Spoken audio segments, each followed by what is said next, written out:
That was a lot. So let's go. I'm so excited to talk to Wally Green. I met Mhm. him on Clubhouse and I said, you got to come on the show. So yeah, Wally, welcome to the show.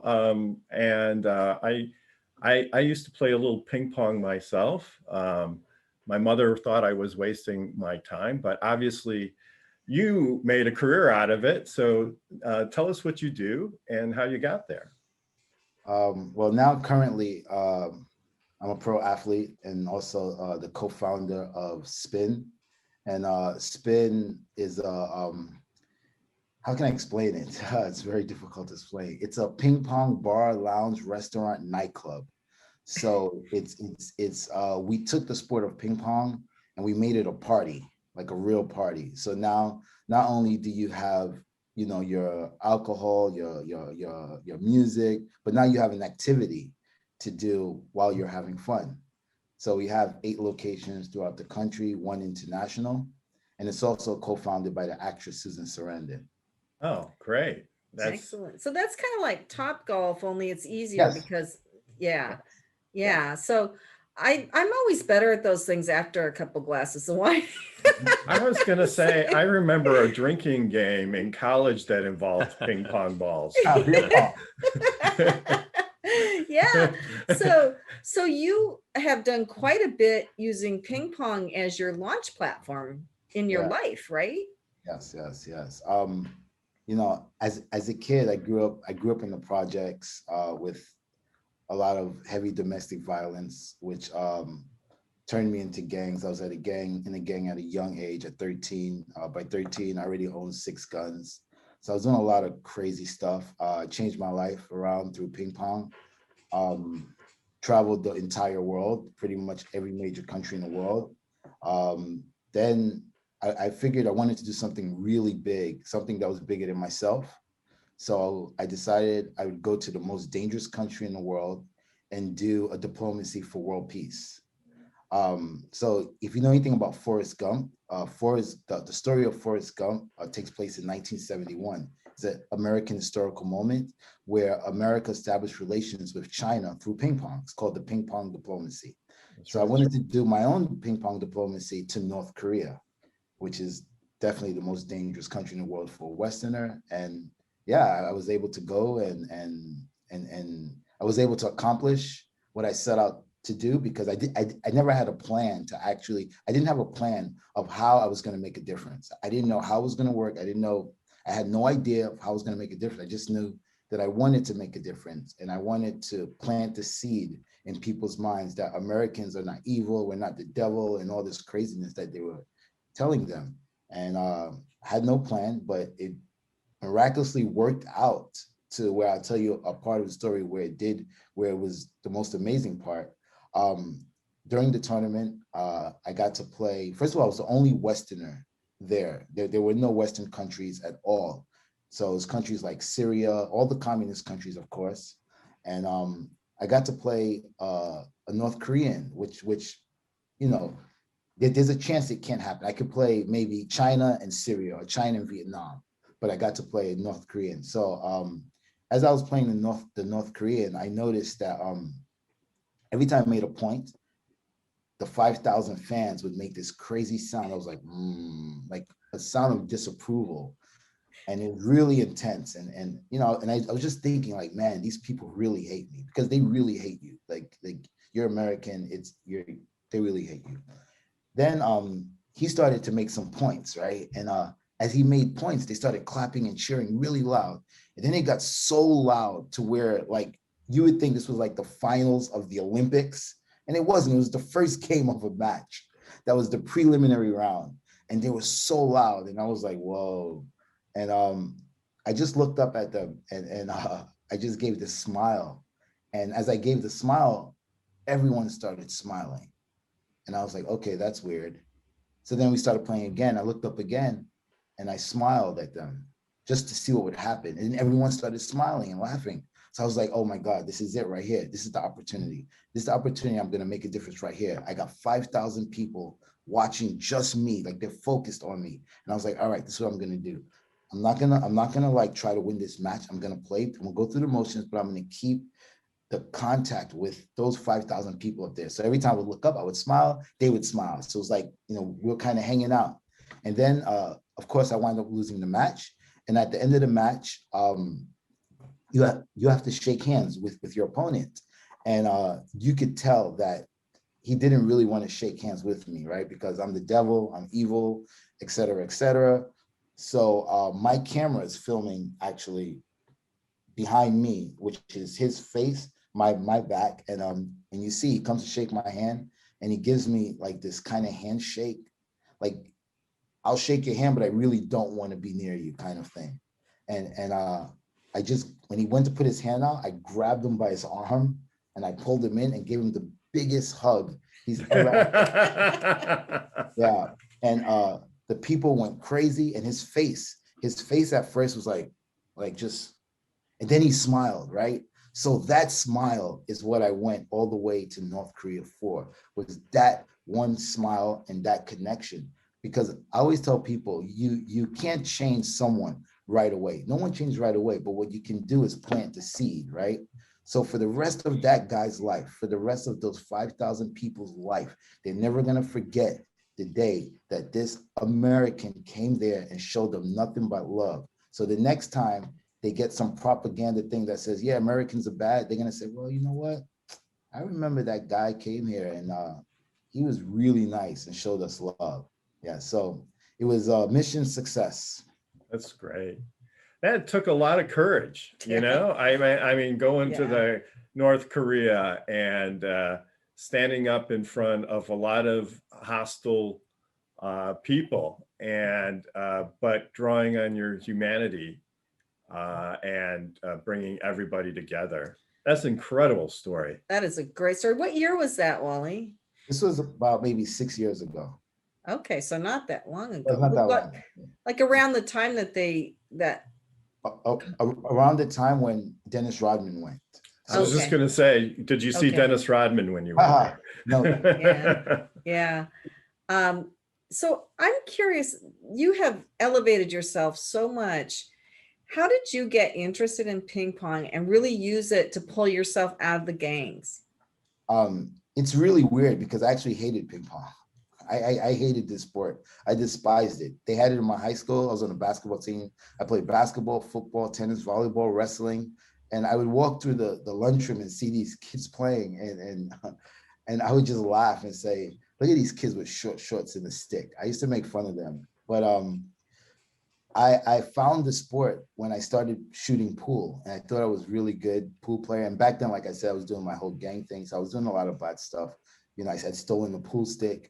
That was really expensive, and I thought I was good at pool, but I wasn't. I got hustled, and I got angry, and I broke the pool stick. And out of anger, I saw some kids playing ping pong in the pool hall. So I think I was being more of a bully than actually wanting to play. I just saw, I was angry, and the first two people were right there, and I wanted to go bother them. So I went over there and says, yo, I want to get a hit.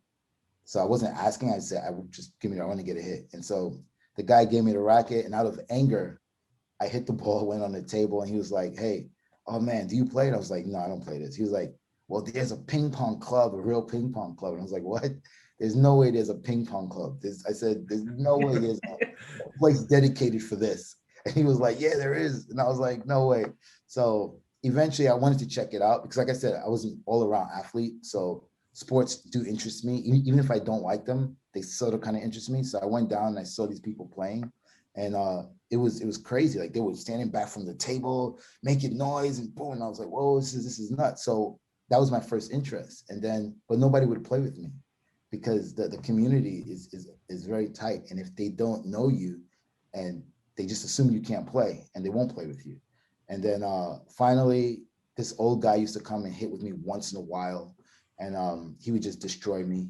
And then an Israeli guy came up to me one day and he says, hey, do you have a partner? I was like, no. He goes, you know, I'm looking to have a partner maybe 3 times a week, and I'll pay you $20. And I was like, whoa, what? $20?